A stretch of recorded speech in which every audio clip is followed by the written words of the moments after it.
بالذهاب الشوق يبقى في اغترابي فقير في الحياة نحمده ونصلي على رسوله الكريم اما بعد فاعوذ باللہ من الشیطان الرجیم بسم اللہ الرحمن الرحیم السلام علیکم ورحمۃ اللہ وبرکاتہ۔ امید کرتی ہوں آپ سب خیریت سے ہوں گے۔ آج جس اسم مبارک کا مطالعہ کریں گے وہ ہے المحیمن، جس کے معنی ہے حفاظت کرنے والا، نگہبان، نگران، the guardian, the protector, the preserver of safety and overseeing protector۔ اس کی عربی روٹ کی اگر بات کریں تو اس کی جڑ ہا، میم اور نون ہے، جس کے معنی ہے نگرانی کرنا، نگہبانی کرنا، حفاظت کرنا اور امن میں رکھنا۔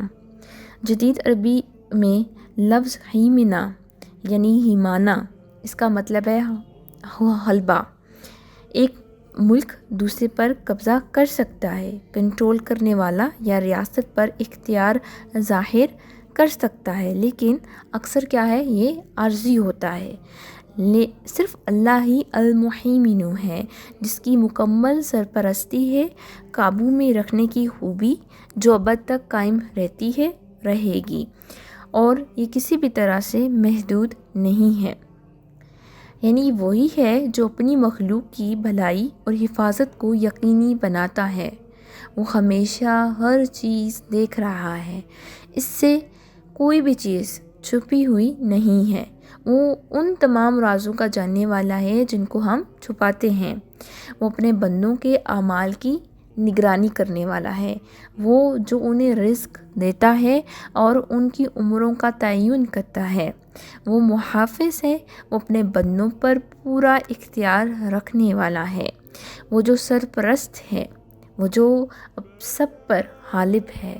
وہ جانتا ہے جو کچھ آسمانوں میں ہے اور جو کچھ زمینوں میں، اور وہ دل میں چھپے ہر راز سے واقف ہے۔ قرآن پاک میں المحیمن کا لفظ ایک بار ہی استعمال ہوا ہے، سورۃ الحشر آیت نمبر 23۔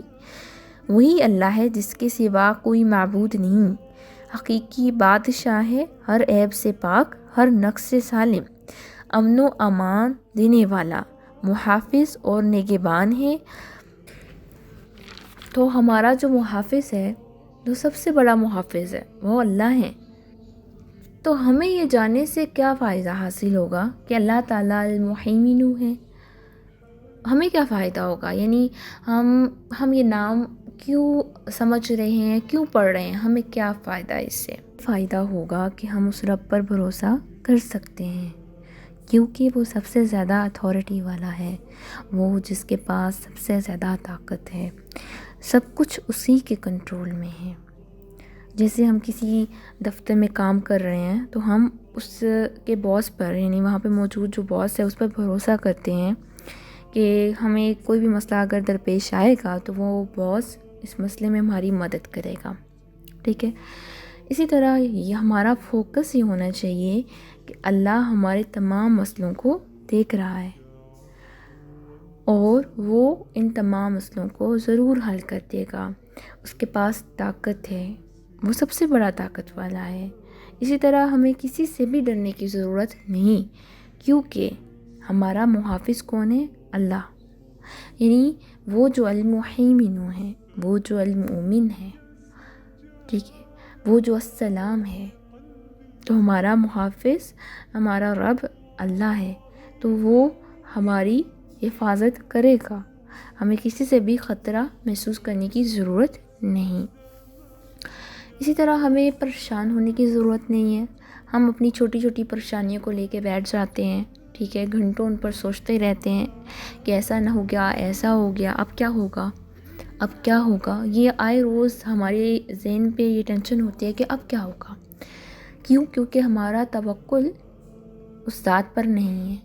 اگر ہم اس پر توکل کریں تو یہ ساری ٹینشنز، ان ساری ٹینشنوں سے ہم دور ہو جائیں گے۔ جیسے ہی توکل کی پہلی سیڑھی پہ قدم رکھیں گے آپ دیکھیں گے کہ مطلب وہ سب چیزیں پیچھے رہ گئی ہیں، وہ سوالات، وہ اوور تھنکنگ کرنا وہ بہت پیچھے رہ جاتا ہے جب ہم اس ذات پہ بھروسہ کرنا شروع کر دیتے ہیں۔ اور مانگنا بھی اسی ذات سے ہے، محافظ تو ہے وہ ہمارا، تو اپنی ہر مشکل میں اسی سے مانگنا ہے۔ وہ ہمارے ہر خوف اور ڈر کو ختم کرنے والا ہے، اور وہ ہماری بہت خیال سے، بہت پیار سے، بہت لاڈ سے حفاظت کرتا ہے ہماری۔ اور ہم چاہے جتنا بھی گناہ کر لیں نا، جتنے بھی گناہوں کی دلدل میں پھنستے چلے جائیں، جب بھی ہم اس دلدل سے نکلتے ہیں، ٹھیک ہے، اور اللہ کی طرف رجوع کرتے ہیں، تو وہ رب ہمیں اکیلا نہیں چھوڑتا، وہ ہمیں ایکسیپٹ کرتا ہے۔ دنیا والوں کے پاس جائیں گے گناہ کر کے تو وہ ایکسیپٹ نہیں کریں گے، وہ آپ کو تنہا چھوڑ دیں گے، وہ آپ سے نفرت کریں گے۔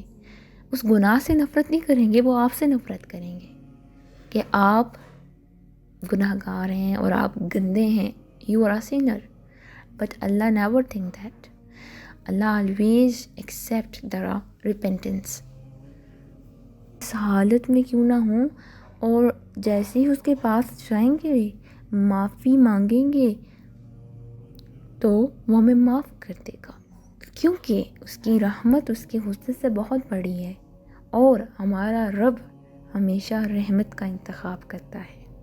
تو ہمیں اپنے سب سے بڑے محافظ کے پاس پلٹنا چاہیے، باہر سوچے، باہر سمجھے، دنیا کی فکر کیے بغیر اس رب پر، اس محافظ پر توکل رکھ کر اس کے پاس پلٹنا چاہیے، اور پھر دیکھیں کہ ایسے دنیا ہماری جو ہے وہ آسان ہوتی ہے، اور ہم کیسے اس دنیا کے سفر میں کامیاب ہوتے ہیں اور اپنی آخرت کو سنوارتے ہیں۔